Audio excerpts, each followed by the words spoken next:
météo, c'est prévu à 9 heures. Notre région, notre passion. Le Galfagno-Temblève, un outil de dynamique territoriale au service d'une région d'exception. L'initiative de l'ASBL au Temblève et des communes de Ouem, Malmedy, Stavelot et Stoumont.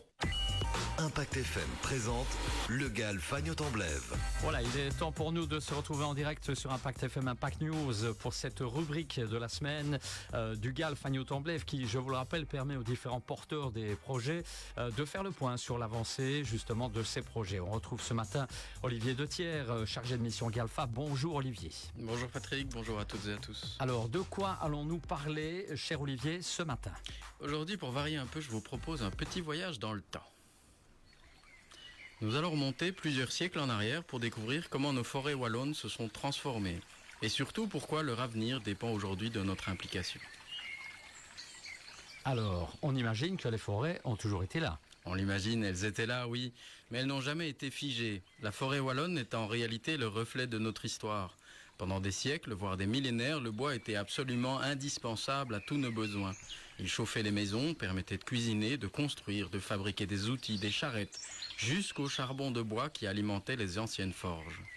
Et nos ancêtres, sûrement d'ailleurs, devaient beaucoup solliciter les forêts. Énormément. À certains endroits, elles avaient même fortement reculé. Il existe des tableaux de notre région de l'époque, je les ai vus. Les panoramas sont absolument incroyables. On y voit sur des distances inédites, tant la forêt avait reculé quelques arbres de ci, de là. Pour chiffrer ça, on estime que la couverture forestière wallonne de 1850, on l'estime à 10-15% du territoire wallon. Aujourd'hui, c'est plus de 30%, soit largement le double. Après 1850 est arrivée la révolution industrielle.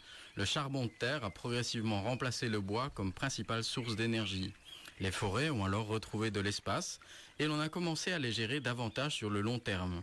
La déprise agricole a également contribué au recul des terres cultivées au profit de la forêt, au prix, malheureusement, d'une moindre résilience alimentaire.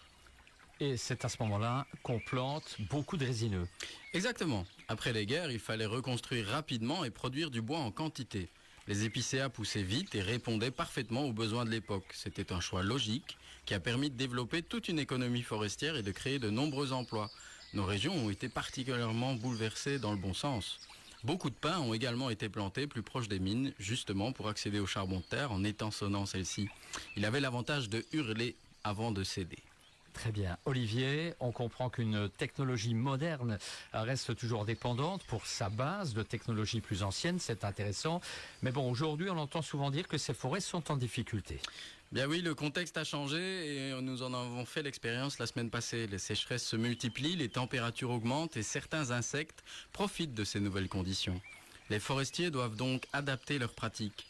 L'objectif n'est plus seulement de produire du bois, mais aussi de rendre les forêts plus diversifiées, plus résilientes et capables de faire face au climat de demain.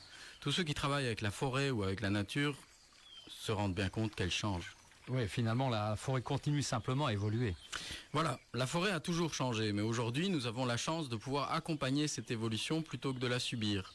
On replante davantage d'essences variées, on favorise la régénération naturelle lorsque c'est possible, et on cherche un équilibre entre biodiversité, accueil du public et production de matériaux renouvelables. Donc le bois, si je comprends bien, reste une ressource d'avenir. Plus que jamais, certainement. Construire avec du bois local, c'est remplacer des matériaux très énergivores en soutenant l'économie du territoire. Utiliser cette ressource renouvelable de manière intelligente participe à la transition écologique et permet une réindustrialisation soutenable et propre. Mais cela ne fonctionne que si les forêts sont gérées durablement. On ne récolte pas un patrimoine, on le cultive pour les générations suivantes. Et chacun peut contribuer à cela ? Oh, absolument, chacun à sa mesure. Les propriétaires forestiers, bien entendu, mais aussi les communes, qui sont de très grands propriétaires forestiers, les entreprises, les citoyens. Lorsqu'un territoire choisit de valoriser ses bois localement, il crée de l'activité économique, il limite les transports, entretient ses paysages et investit dans une ressource qui profite à tous. Une forêt bien gérée, ce n'est pas seulement un espace naturel, c'est aussi un véritable projet de territoire. On en arrive, Olivier, déjà à ce message de clôture. Oui, prenons soin de nos forêts. Elles nous accompagnent depuis des siècles et avec une gestion responsable, elles continueront à rendre de précieux services à nos enfants et petits-enfants. Eh bien voilà, merci Olivier en tout cas cette semaine pour ce voyage à travers l'histoire de nos forêts. On se retrouvera très bientôt pour une nouvelle chronique, Olivier. Avec grand plaisir, à très bientôt. Un Une petit mot pour la dernier mot fin, un petit dernier mot. Allez, le meilleur moment pour préparer la forêt de demain, c'est aujourd'hui. Eh ben voilà. Allez, on a bien retenu le message. Merci Olivier. Dans un petit instant, retour de l'info de 9h. Et si vous voulez revoir cette séquence du GAL sur Impact FM, Impact News, n'hésitez pas à revoir tout cela en images. On se retrouve après ceci. Notre région, notre passion. Le GAL Fagnes-Temblève, un outil de dynamique territoriale au service d'une région d'exception. Avec le soutien de la Wallonie et cofinancé par l'Europe.